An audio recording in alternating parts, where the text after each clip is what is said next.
Support for this podcast comes from viewers and listeners like you. If you would like to financially contribute to this podcast, please go over to patreon.com/DavrimTV or join us on the live stream, twitch.tv/Davrim.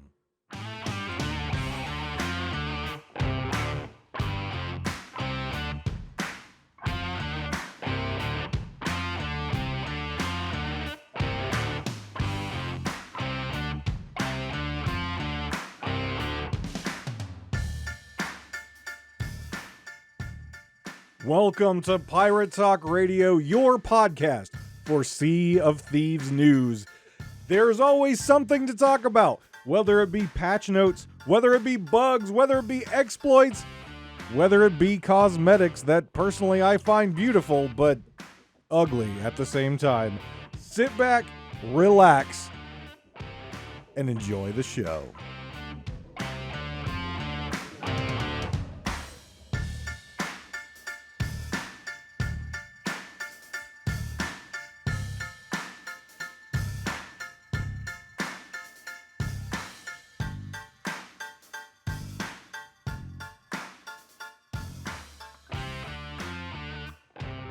What's up, everyone, and welcome back to Pirate Talk Radio. And I don't know about you, but I'm excited for Season 6. And I know by the time that this episode comes out, that Season 6 is well underway, and you're all probably 100 in your season pass, and I'm way behind. And that's just how it normally goes with me because, you know, real life job, other things going on. It's just how it goes. I mean, I'm not complaining. I'm just saying Davrim's usually behind on these kind of things. So what I wanted to do in this episode is I always like to do with the new seasons and the new updates, kind of a preview of the information that Rare has provided us, either through videos, trailers, teasers, tweets, whatever.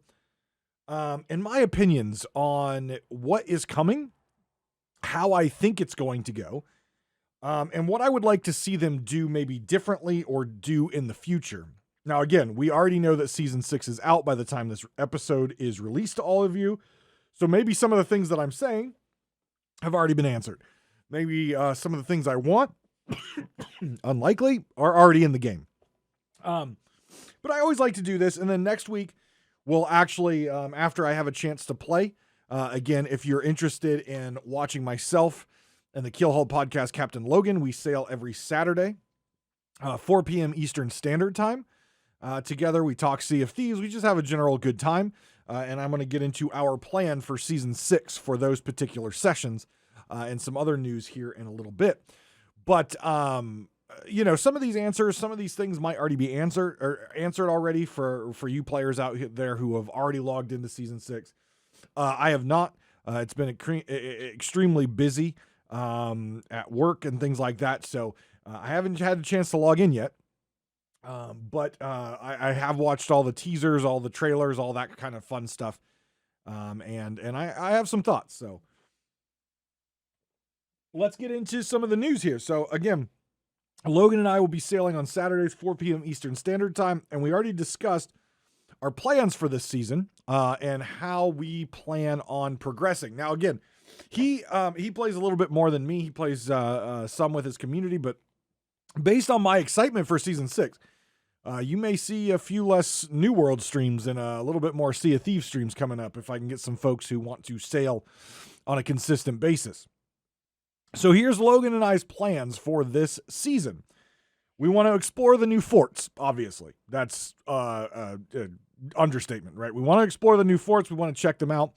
And after we got the deep dive just before the season launched, we got some really cool information that I want to dive into soon in this episode and really look at it, because I really think, though last episode we talked about forts, and we don't need any more forts, there are some things they've done differently in these forts to make them more interesting in a way, kind of disappointing in a way, but also really cool in a way. So I'm going to dive into that and why these forts are exciting me and should be exciting a lot of players out there as well. The other thing we want to look at is trials. So every season, One of the ways you can really get through your renown quickly, not just killing stuff randomly, not just doing voyages, but there are trials. There are weekly trials, monthly trials, and seasonal trials. And every time you complete a complete trial, they have several stages that you have to do. You get a buttload of renown. And that's one way to get things up.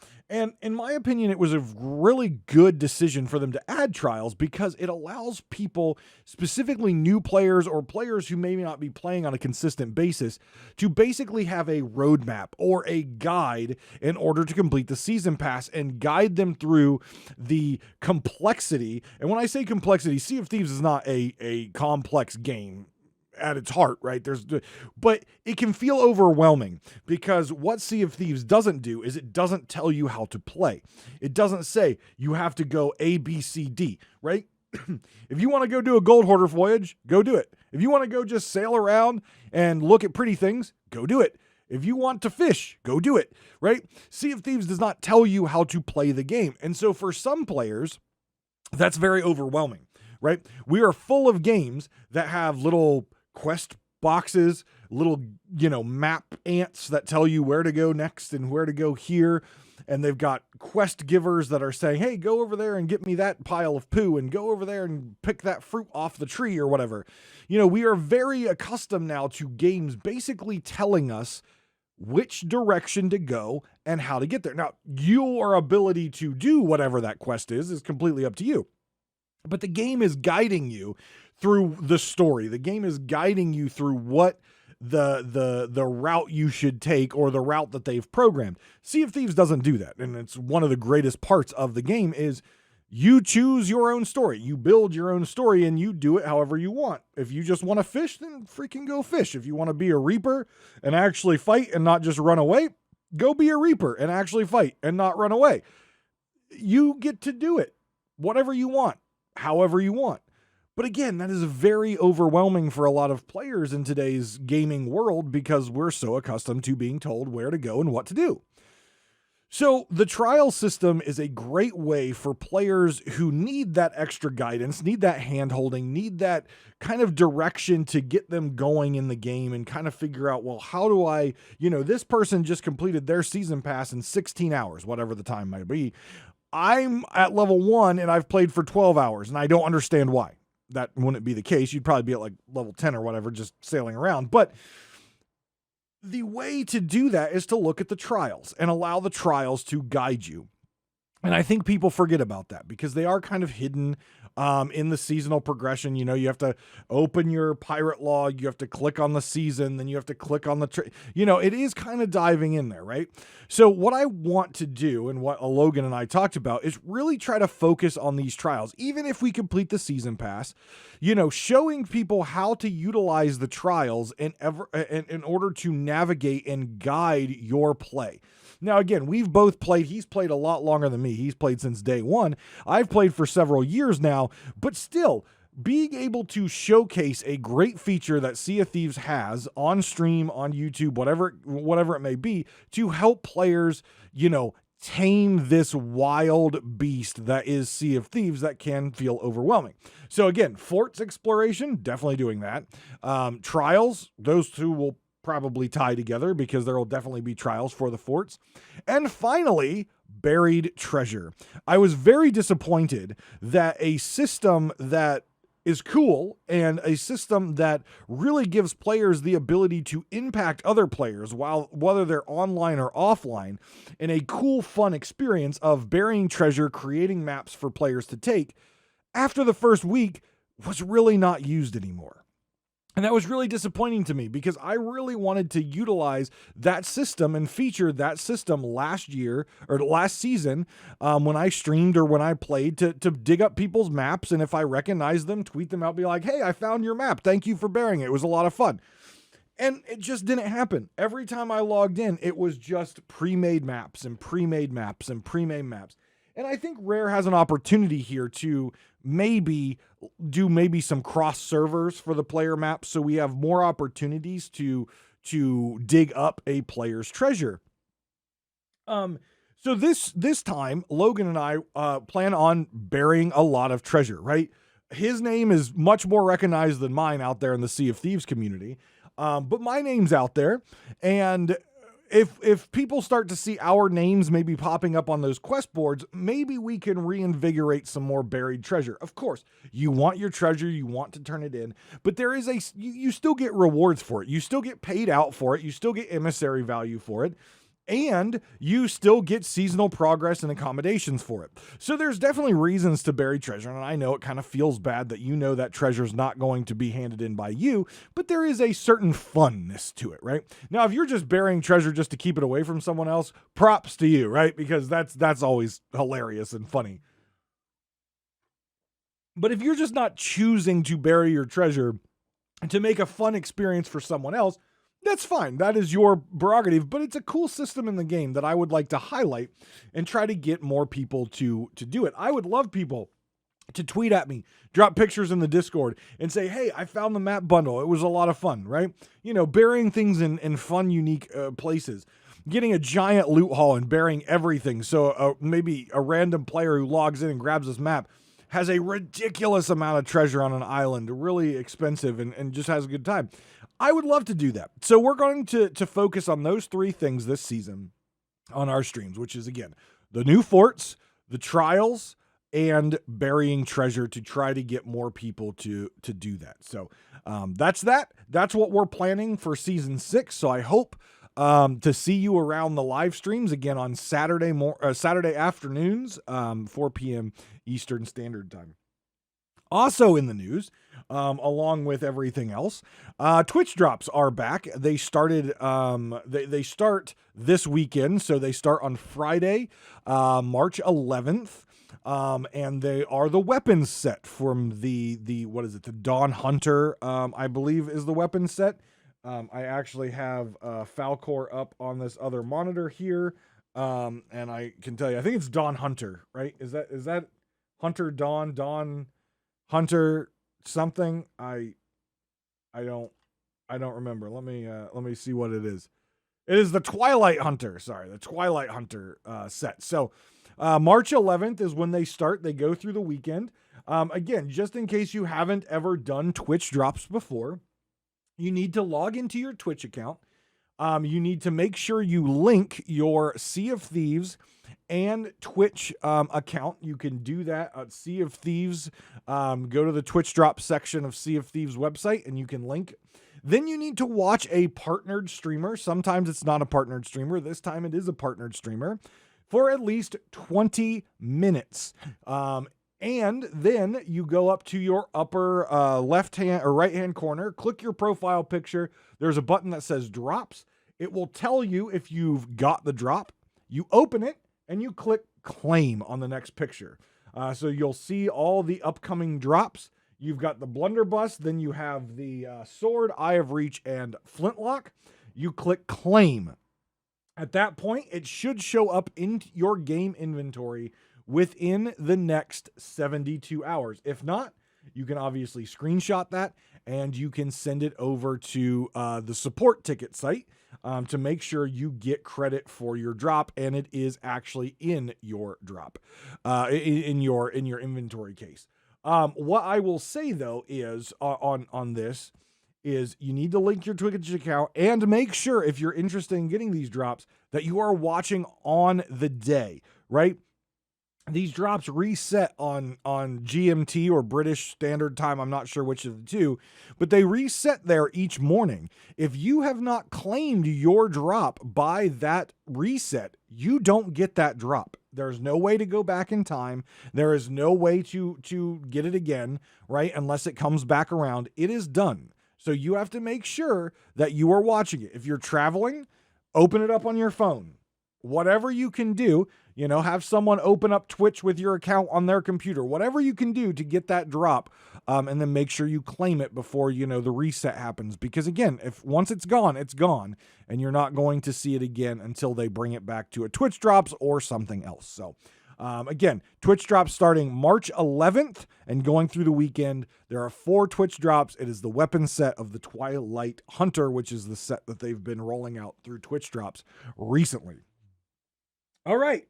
So season 6, why am I excited about season 6? Why? I wasn't that excited about season 4. I've explained why season 4 I thought has been the worst season they've done. I was excited about season 5 and had a lot of fun in season 5. Though I know a lot of people complained about season 5 because season 5 didn't have a whole lot of new stuff to do. I was excited about the adventure, and I'm excited to see the next adventure and also to take part in uncovering the mystery for our first mystery. But season 6, when it first got, I guess, trailered or whatever, I was a little hesitant because it's another fort, and that's what we get. And we already have enough of those. We've got underwater forts, we have skeletal forts, we have Fort of the Damned. We have enough forts. So I wanted to see what Rare had in their magical hat to make this fort different, aside from the looks and the creatures we fight, right? Skeletons, phantoms, it doesn't matter. What was going to be different with these forts, aside from its looks and the actual killing, that was going to be different? And after watching the deep dive, again, haven't played it yet, haven't even seen it on a stream yet, I'm excited because these are different forts for a variety of ways. The first reason they are different is there's no world event cloud to let you know that they're active, which means they are not on the world event clock and cycle, which means you'll be able to knock these out much quicker on your accommodations and things like that.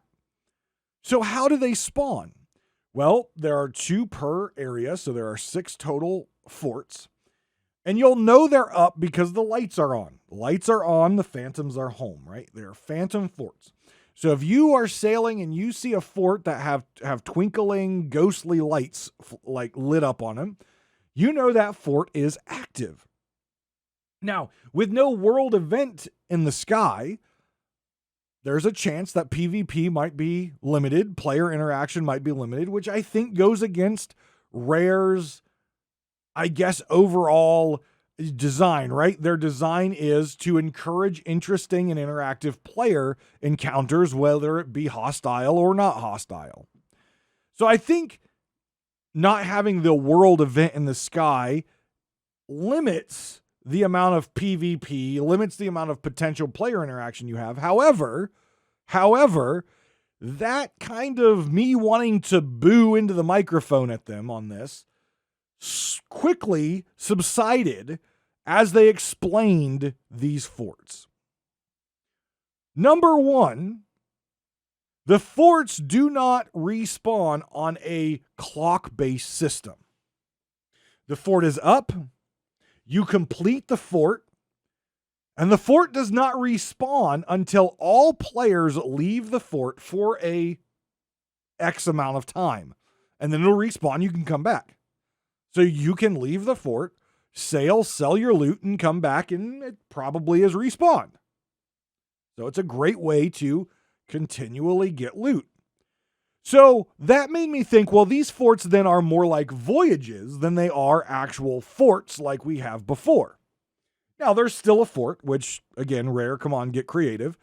There's still forts, but they're different. They're Spanish forts and look. And again, I said, it doesn't matter about their looks. And I'm aware that I said that. And it doesn't. It's still a fort, and I think they could have been a little bit more creative in that. But why doesn't the fort respawn on a time like everything else? From islands respawning and resetting to the world event clock. Why doesn't this fort respawn? And the reason for that is a great one. Now, not for everyone who's listening, right? There's a lot of PvP fans out there. There are a lot of folks out there who this next thing that I'm going to say has no interest in you, for you whatsoever.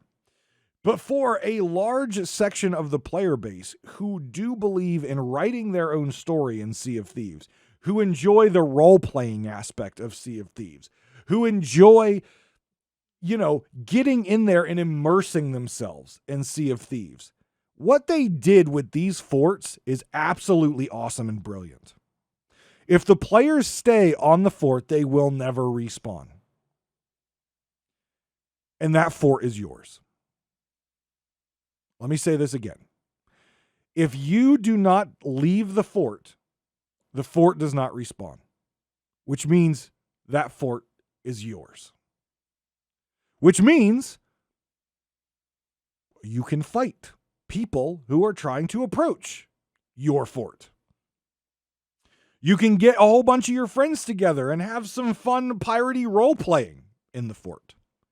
You have kitchen quarters with 4 frying pans, fish, and you can cook 4 fish at a time. You can knock those hunter call accommodations out like crazy. They have beds. They have an entire living quarters and an entire architecture set up as it's like a lived-in fort.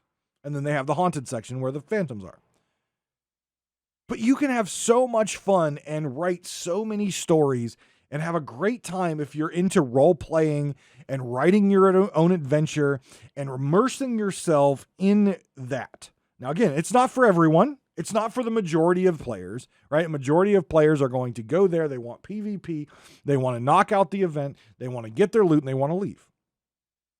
But the fact that Rare has created a new voyage, basically, that encompasses all of that. You could PvP there. You can do your event and get your loot and go sell it there. You can get your accommodations done there. And if you're a player who enjoys getting groups of people together and role play and have a good time, you can do that there. They have literally created 6 hubs around the Sea of Thieves that everything that this game has to offer can be done in any of those 6 locations. Imagine this. You take over the fort and you have a Reaper chest or something to show people. Put up a Reaper flag. Put up your grade 5 Reaper. Take the fort. And you show people that you're there. And then you have fun with it. And your objective now as a team is to defend the fort. Do not let the fort be taken by the enemy. How fun does that sound? To me, that sounds awesome. Encourage the PvP via Reaper Mark chests, via the Reaper, old school Reaper Mark, or via a grade 5 Reaper that's parked there. You take your positions around the fort and defend the fort using the cannons, going for boards, lobbing cannon shots, protect your ship that's docked there. Whatever the case may be, I was sitting there talking, it would be really cool to have to defend a location, defend a city, defend a fort against the attacks of others. Now, I said skeletons because, again, that would have PvE elements in here. But literally, you could create your own defend the fort, defend the flag style game with other players just by throwing up saying, hey, I'm here, I'm hostile, I want to fight, this fort is mine, come and take it from me. That to me sounds so awesome. It sounds like so much fun. And the fact that Rare had the foresight to say, we're not going to have the mobs respawn. We're not going to have that toxic PvE interrupt a potential PvP encounter. We're not going to allow toxic PvE to interrupt a good roleplay encounter. We're going to let these forts stay uninhabited when the players remain on the fort. And they can do whatever they want. They can PvP. They can roleplay. They can fish. They can cook their fish, whatever the case may be. Rare had the know-with-all to say, we're creating a fort. Yes, we have too many of them already. But this one's going to be different because we are going to encompass every bit of our game and what our game stands for into one thing. And that is absolutely fantastic to me. Absolutely fantastic to me. So I'm excited to check them out. I'm excited to have some fun with my cutthroat friends there. I know we've got a good role-playing section there that I don't get a chance to take part in a lot. I'm going to have fun with them there. I'm obviously going to have fun with Logan. We'll probably do some more sailing with some people. I'm excited. Like, just the forts. I haven't even talked about anything else. But just the forts there have me super excited with how they were designed. Super excited. All right. A few items on the, I guess I will say the Davrim bug tracker that are that are unfortunate. Truly are unfortunate. So, first off, right near the end of the season, yet again, Rare had server issues. Season pass points weren't working, right? You couldn't get the season pass wasn't giving you credit. Your emissary value wasn't giving you credit. Your gold stuff wasn't coming in. You know, the classic thing that happens to them every month, basically, at least once. I know they've acknowledged that that's an issue in their podcast. I get it. I understand it. Unfortunately, it's not resolved yet. And to me, that's a big issue. So it is what it is. But I hope they get that resolved soon, because that is crappy, right? That is crappy. That you know, some people were really trying to push the end of their season pass and just weren't able to do it. The other item that is a new bug that's out there is infinite poison, infinite burn. So on occasion, you could get bit by a snake or get lit on fire, and the fire never goes away and the poison never goes away. You can't take constant damage until you die. I'm not sure if this was resolved with the patch for Season 6, but at least from the last update in Season 5, that became a thing. It wasn't common, but it did happen, where you had infinite poison or infinite burn. I experienced both of them. They're super annoying, especially in a PvP encounter, but it is what it is. So those two things, I hope it's looked at and taken care of, because those are definitely 100% just really, really toxic stuff that I hope gets resolved very quickly. So let's take a look now. And again, you can look at this at seaofthieves.com /profile/season/season_6, all letters, no numbers. Let's take a look at some of the rewards. I always like to take a look at the rewards before I see them in game, just to kind of see at the previews and see what we get. So if you get the season pass, again, the plunder pass, the purchased version, you get this kind of, it looks like an island. It looks like the color theme for this particular season is like a pink red with a teal. It almost looks like an island toga costume. It is the Forest's Blessing costume. A forest guardian garbed in robes of pink and green, ready and alert. You've got the Forest Guardian, or the Dark Relics flag. So the Dark Relic ship set is what is going to be here. Again, red, light blues, light purples, really nice.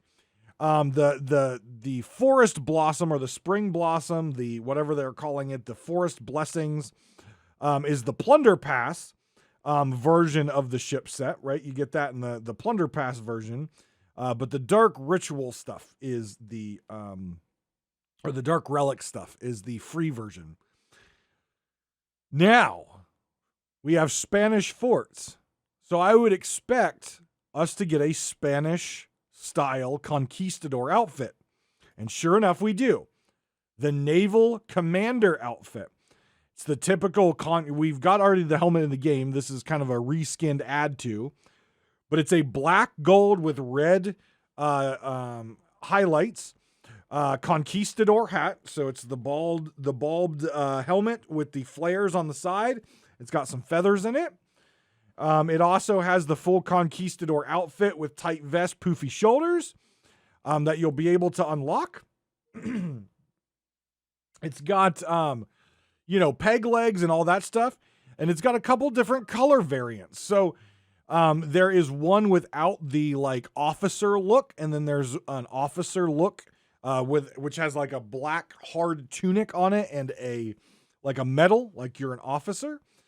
There is also the Dark Relics makeup set, which I'm really excited about. I think that'll look really good with my pirate. Let me see here. What else do we have? Oh, they've got a Forest Blessings tattoo, which comes early in the purchased version. And you also get the Dark Relics tattoo, so I'm excited to see both of those. I'm not a huge fan of the Spring Blossom set, though, but I know some people will. It's just, I like the color combination, but I don't know. I don't like all these flowers and everything. What I will tell you I'm super excited for is actually Renown 45. Renown 45 with Pirate Legends, they will receive Belle's hat. Now, my pirate usually doesn't wear a hat because I don't like the look of many of the hats that they have. It just doesn't mesh with my pirate. This one I want. It looks great, and I hope it looks good on my pirate, but that's level 45 on the free pass if you're a pirate legend. You get Belle's hat. You get a compass, which is it's a freaking Easter egg, because this is season will go through Easter. There is the spring blossom or the flower blunderbuss, which I'm sure some people will utilize. Overall, again, they've got several different sets that they've kind of introduced here. We've got some new hair in there that looks kind of cool.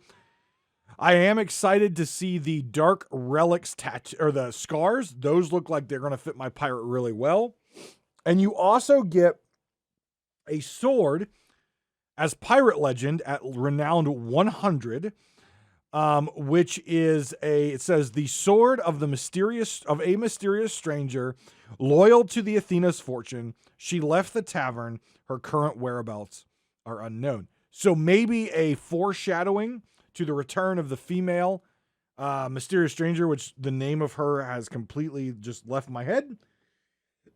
So maybe some foreshadowing. So overall, in general, an exciting free plunder pass.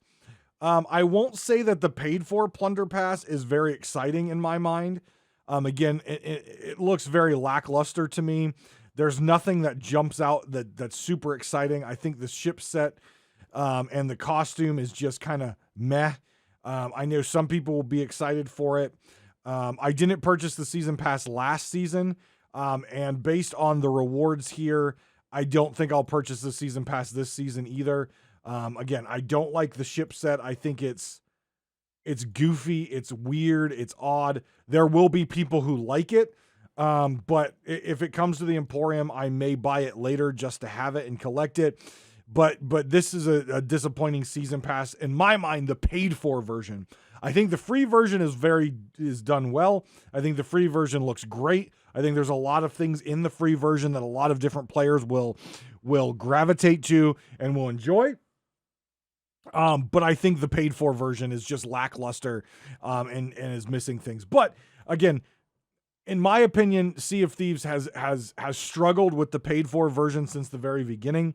I think they've had very few season passes where the paid for version is something that everyone's like, throw down the money. You know, some people will just throw down the money to support Rare, which is 100% awesome and what I used to do. I'm not doing that anymore because I'm just buying things that I want off of the Emporium, unless I see something really cool in the season pass. Like I believe it was last season. There wasn't really anything that the season pass really had to offer that excited me in the paid for version. It was the Aurora Borealis stuff. It just wasn't exciting to me, right? And again, you're only getting one reward, one paid for reward, every 10 levels, and you get ancient coins, right? Which ancient coins are nice, but you don't get enough ancient coins to basically get you back the money you spent on the season pass, which again, Rare has to make money. I get it. I understand. I follow it, but they really need to beef it up. I would like to see them add, at least a weapon set. I think they need to add at least another, instead of just one reward with ancient coins every 10 levels, 2 rewards with ancient coins every 10 levels. I don't know. They really need to do something to beef up these season passes because, like I said, the past 2 seasons have not excited me whatsoever.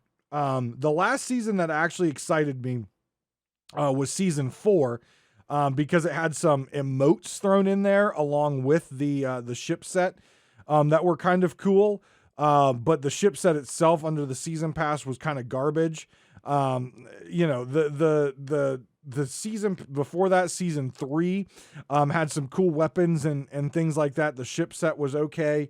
But yeah, I just really think they need to relook at the items that they're sending out in the premium pass, the plunder pass, really revamp it and really just excite players to drop that $10 for 3 months, right?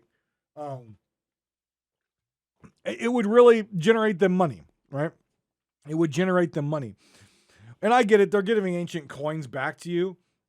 Hell, in my opinion, you could remove the ancient coins from the premium plunder pass. You get them in the normal plunder pass. Remove them from the premium pass and add 2 more pieces of cool, interesting cosmetics there. I think that's fine. I'm sure other people would have opinions about that.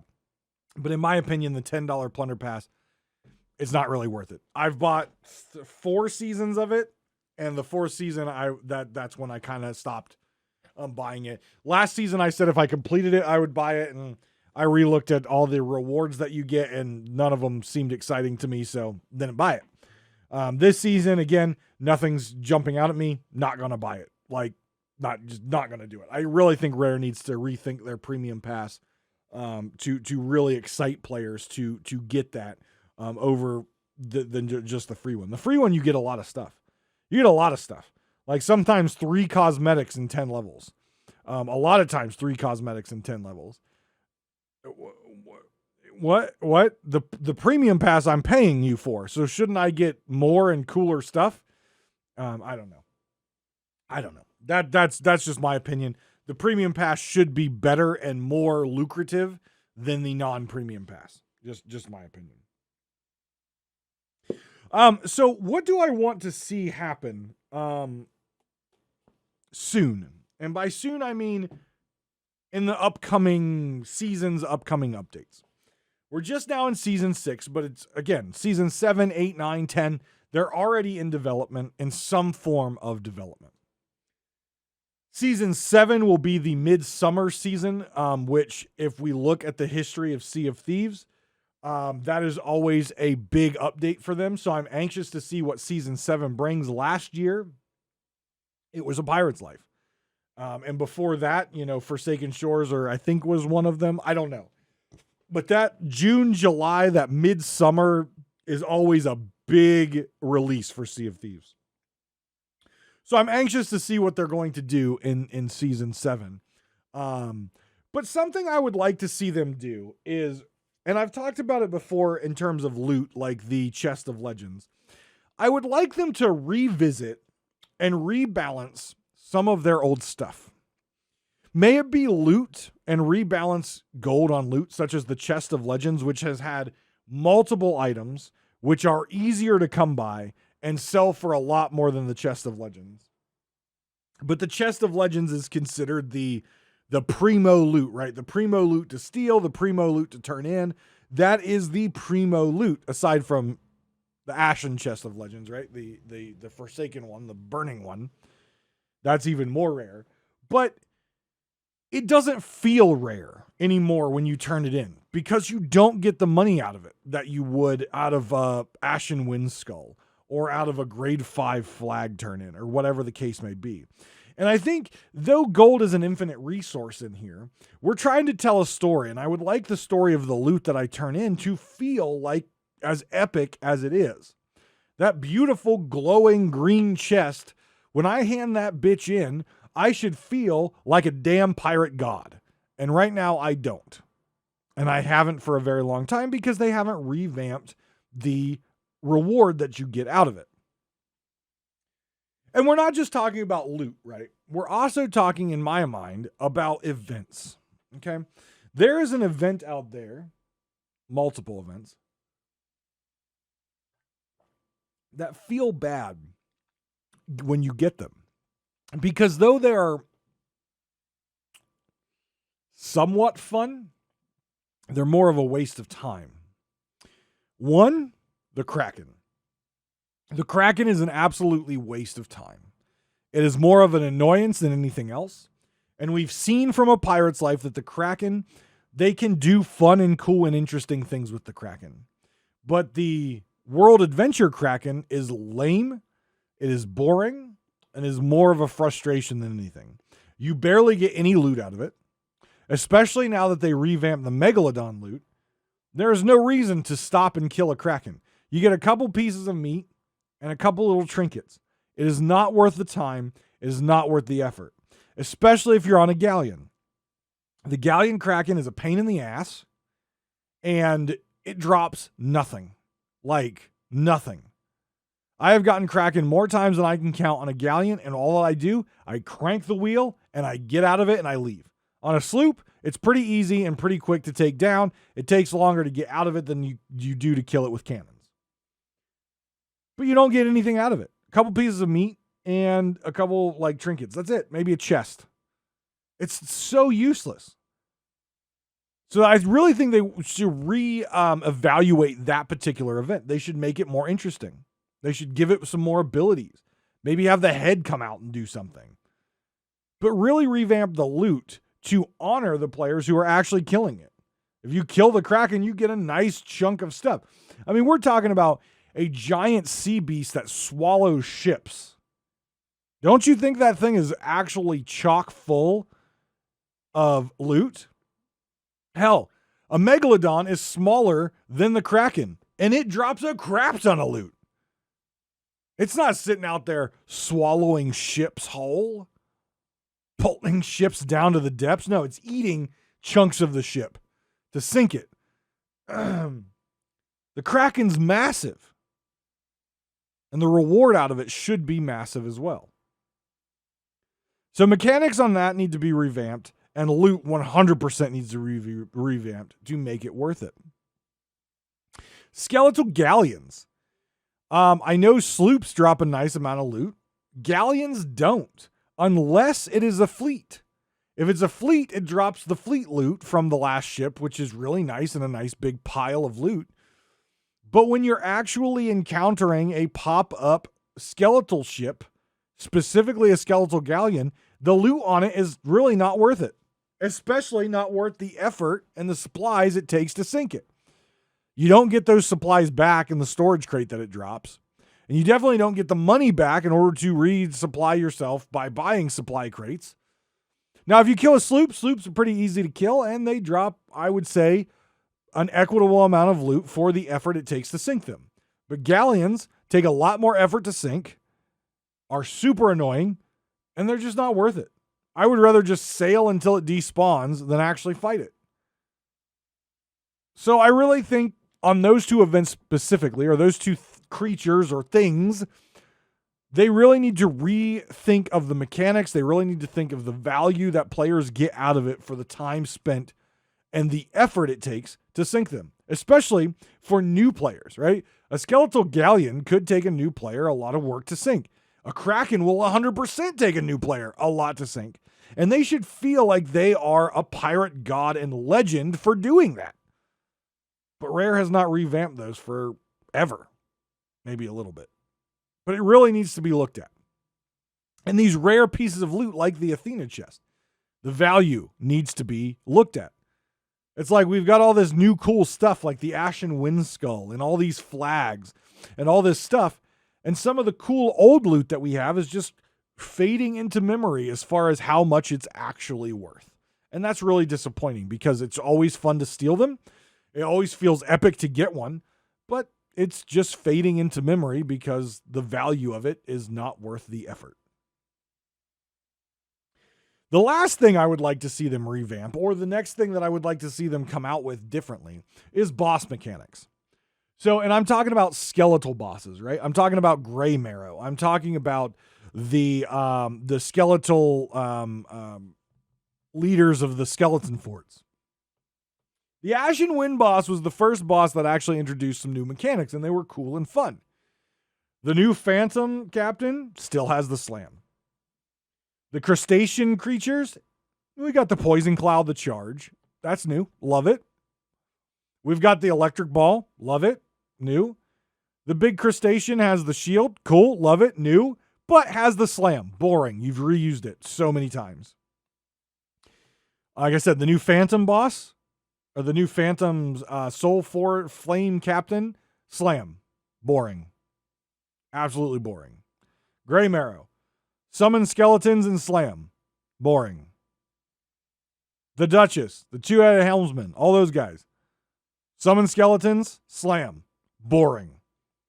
Get creative. Get creative. You create these beautiful architectural forts. You create these amazing story bits. You create these adventures, and now you're doing mysteries. You have brilliantly designed cosmetics. And yes, these are all different teams, right? Hire someone from an MMO. Hire someone from Final Fantasy XIV, from Lineage 2, from EverQuest, from WoW, whatever you need to do. Hire someone who has designed dungeon and boss mechanics for other games and get them to revamp your boss mechanics in Sea of Thieves. They don't have to be crazy, intricate raid boss fights like World of Warcraft mythic raiding. They don't have to be. But something more interesting than I'm going to slowly walk around and then I'm going to sprinkle some bone dust and raise the skeletons and then I'm going to slam the chests down and shoot you and then I'm going to walk slow again. And then if you get close to me, I'm going to one blunder you. And then all of a sudden I'm going to go underground and pop up somewhere. It's just boring. It is absolutely boring. Make it fun and exciting. Have the Duchess have a different ability than the mutinous helmsman, who has a different ability than the two-headed scoundrel. Maybe the two-headed scoundrel can have a cutlass that he's sword fighting and a blunderbuss in the other hand that the other head controls. Maybe the mutinous helmsman has the ability to throw his little helm, his wheel, the helm wheel that's in him. Maybe he has the ability to pull it out and throw it at you like a freaking boomerang. Maybe the Duchess has the ability to appear behind you and stab you with like a stiletto dagger. Something interesting, something fun. Something that's not sprinkle, sprinkle, rise, slammy, slammy, dive, just something more interesting than what we have and stop reusing it. If you introduce a new cool boss, have it different. The fact that Grim, Horatio, Ruth, all of them have the exact same moveset, but they're different is awful. Warden Chi is a prison warden. Have him have something with chains that can lock you down. Like he'll throw a chain and wrap you with chains and you have to fight to get yourself out. Have Red Ruth have the stiletto. I don't care. I know that I just keep going with women stilettos. I don't know what Red Ruth history is. Have Grim have the ability to have a skeleton ship rise up from the water nearby where you're fighting him and bombard the thing with some cannonballs. Do something interesting to make these fights more than just raise skeletons, slam hands, go underground. It's just lame and boring at this point. So I'm anxious to see what the Phantom captains are going to be able to do in these new forts. But I have a feeling they're going to be a lot like the Soul Flame captains, where they're just going to be Phantom abilities with the slam. And that's very disappointing to me. Very, very disappointing to me. Anyways, guys, thank you very much for listening. That's going to do it for this Season 6 preview on Pirate Talk Radio. Next week, we'll dive into the patch notes and my initial thoughts of Season 6. But let me know what you think about Season 6 as you've played it so far. Hit me up in the email. Hit me up on Twitter. Message me in the Discord. Whatever you want to do. Drop me a comment on the YouTube. And again, if you haven't subscribed to the YouTube, even if you're listening on a podcasting app, please go and find Pirate Talk Radio on YouTube. Drop a subscribe. Hit the like button. We want to get to 100 subscribers. So that way we can actually rename the channel Pirate Talk Radio. It'll be youtube.com/Pirate Talk Radio. We can't do that until we hit at least 100 subscribers. So thank you very much, everyone, for your support. Again, check out the Patreon if you would like to financially support the podcast. You can also donate to the charity to help children pay for their health care. We've generated well over $2,000 already for the year with a goal of $5,000. And this is a special announcement for all of you who've listened this far. I will be in attendance at Sea of Thieves Fest in July. So if you are going to be at Sea of Thieves Fest, your boy, Pirate Talk Radio Davrim, will be at Sea of Thieves Fest. So I hope I see you there. I hope I can get you a handshake. I might bring some swag to give out. But there you go. Pirate Talk Radio will be at Sea of Thieves Fest along with the Keelhaul Podcast and Captain Logan. So we will be there. Your favorite podcasting people will be there.